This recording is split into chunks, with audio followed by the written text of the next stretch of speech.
Hey Physique Freaks, how's it going? Coach Scott here, and today I'm going to share the supplements that I'm currently consuming. If you enjoy this video, if you find that you benefit from what I'm sharing with you today, please hit that like button. I'd really appreciate it. But more than anything, I'd love for you to comment down below and share the supplements that you're currently consuming, whether they're the same that I'm using or if there's something different that you consume that you think I could benefit from as well. I'd also love to hear why you consume the supplements that you consume.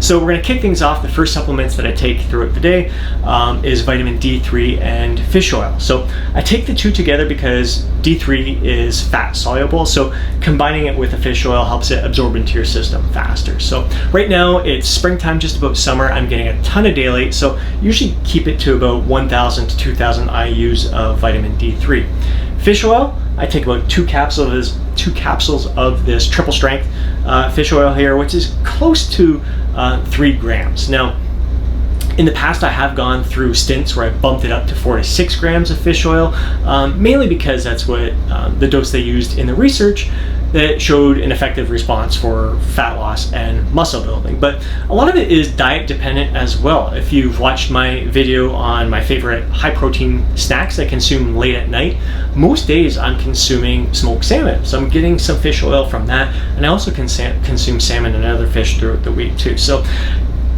how much you supplement with is all dependent on your diet too, and a lot of these is just complementary to your nutrition. It's not a necessity to consume a lot of what we're consuming here. So that's how I kick off my day. The next supplement that I consume is half a scoop of whey protein powder, whey isolate for the most part, and I'll have that in my morning shake. So that morning shake has the half a scoop of whey isolate along with 1 cup of kefir, which is an incredible probiotic. I've been taking this for about 3 years now. I think it's close to 3 years, and it has improved my gut health dramatically. It really helped me absorb the nutrients from the foods I eat. So along with that, I consume a cup of almond milk, a whole bunch of spinach, which has a lot of nitrates in it, which is great if I'm going to be working out shortly afterwards. So it's my breakfast and kind of pre-workout meal as well. The nitrates in the blood system really help give me a good pump as well.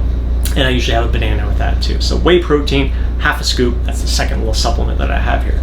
Typically I am working at around 11:30 in the morning, so I'll consume a pre-workout drink about 11 o'clock, so about half an hour before I'm getting ready to work out. This is something I didn't consume a pre-workout for at least 2 years, I'd say. I just thought, man, it wasn't worth the money that I was spending. I already have a ton of energy. I already feel like I perform pretty darn good in the gym. So I was like, I might be wasting my money. I'll just pop a caffeine tablet, which is dirt cheap, if I ever feel like I need a bit more energy.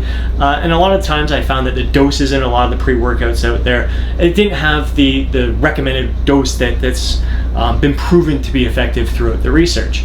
But lately I've been finding more and more pre-workout supplements that do have the effective doses for both citrulline malate, beta-alanine, L-tyrosine, taurine, and that's one of the supplements I'm taking is the Bull Dose Rush by Revolution Nutrition. It's got great doses of all that stuff and a hefty dose of caffeine. So I've been finding a benefit from it. I think I'm benefiting from it. I'm going to give it a shot for a bit longer. I think it's been about 3 months that I've been consuming it, and it's certainly doing no harm. I don't consume a ton of caffeine throughout the day, so I don't feel like I'm consuming so much that it's going to interrupt my sleep or anything like that. So about 30 minutes before the workout, I'm consuming that pre-workout. And then during my workout, I'll take a scoop of protein, so about 25 grams of whey protein, along with 25 grams of Vitargo, which is a fast-acting carbohydrate. Now, if I'm in fat loss mode, I will delay that, like I won't start drinking it until about 30 minutes, maybe 40 minutes into my workout. So near the second half of the workout or towards the tail end of the workout, because I want to get that movement going to release the fatty acids into the bloodstream. So release the fats from the cells, the fatty acids from the cells, get them into the bloodstream so they're mobile and can burn them off. If you consume or drink too soon, it can kind of interrupt that process there. So I'll delay it when I'm in fat loss mode. If I'm in muscle building mode, maintenance mode, I'm going to start consuming it right away, because the main benefit of this is performance. And without a doubt, I just started consuming this. Vitargo's been around for ages. I've heard about it ages ago, just didn't feel like I wanted to spend the money on it. I already felt like it performed pretty darn good, but I gotta say, after a few months of consuming it during my workout, I am performing better.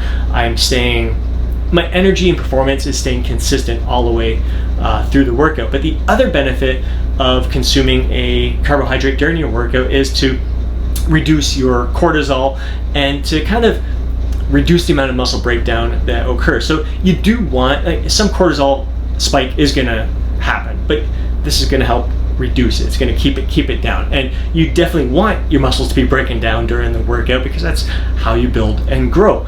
But the thing is, if you're not consuming a carbohydrate drink during your workout, and you're causing, like, your cortisol levels spike, they rise a lot, and you're breaking down your muscles quite a bit, chances are by the time you train those muscles again, you're just getting to that point where you rebuilt them. Whereas if you consume a carbohydrate during your workout, you reduce those cortisol levels, you reduce the amount of muscle breakdown that occurs, you're going to rebuild those muscles and improve your chances of growing beyond that. So that is probably the biggest reason that turned me on to the carbohydrates. Not so much the performance as it was keeping cortisol down, reducing the amount of breakdown. You want that breakdown to occur, but if you can keep it to a minimum, your chances of rebuilding and growing are greater than if you don't consume, and you just end up just rebuilding and getting yourself right back to where you were before. So that's what I consume during my workout. So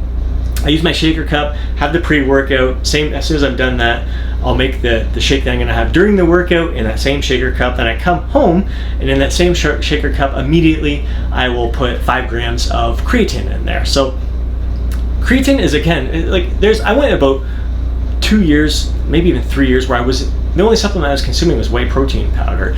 I was basically a supplement minimalist, and I don't really know why I necessarily stopped the creatine. I think part of it was gut health, hearing a lot of other stuff, even though I knew it really shouldn't cause gastric distress, especially if it gets fully dissolved. So what I do is consuming it, I'll shake it up in the same shaker cup with some warmer water to make sure it's completely dissolved, and I am consuming about 5 grams of creatine monohydrate. And I gotta say, the performance benefits, like when I started consuming it again 3 months ago, again, it's tough to say. It is tough to say when you start looking at everything that we start consuming, what is the one thing that is having the biggest difference? Are they all kind of working together? Are you just trying to give yourself the best chance possible? And is it worth it? I'm gonna say creatine, out of everything that I'm consuming here, is definitely the most worth it supplement that I am consuming, because for like $19 I'm getting about a 4-month supply here, and not only am I performing better in the gym, it fills you out, like it brings the fluid within the muscle, so you look a little bit bigger. But there's also research that is showing benefits to brain health and heart health. So it's just one of those supplements you just can't go wrong with for most of the population. So dirt cheap, that's what I take immediately after my workout, just in plain water. Now, you also saw me scoop something else in there, is a post-workout little supplement, fancy word for glutamine, which is something that, pardon me, I don't recommend. The only reason I'm taking it right now is that I got it for free. Why not put it to use? When I went and bought some of my supplements not that long ago, there's a special event, gave me a free bottle of glutamine. Why not freaking use it? It's not really going to do any harm. It's supposed to help with recovery, but I mean, we get enough glutamine in the whey protein and other stuff that we consume throughout the day. Glutamine is definitely not a necessity for most people. So it's something, as soon as that container runs out, I'm just going to be sticking with the plain old creatine monohydrate. So other than that, the only other supplements I've been consuming is before bedtime. Usually about an hour before bed, I'll consume 300 milligrams of magnesium. And that is great for just tissue repair. So muscle tissue, bone tissue, all that stuff. And it's also been shown to help relax you before you go to bed and improve your sleep quality overall. And it's certainly been the case for me. I do find that since I've been consuming it before bed, I used to consume it first thing in the morning, and then I started hearing that it's better consuming it at nighttime. So because it helps relax you before bed and give you more restful sleep. And sure enough, it definitely has had a benefit, an impact, positive impact on my sleep.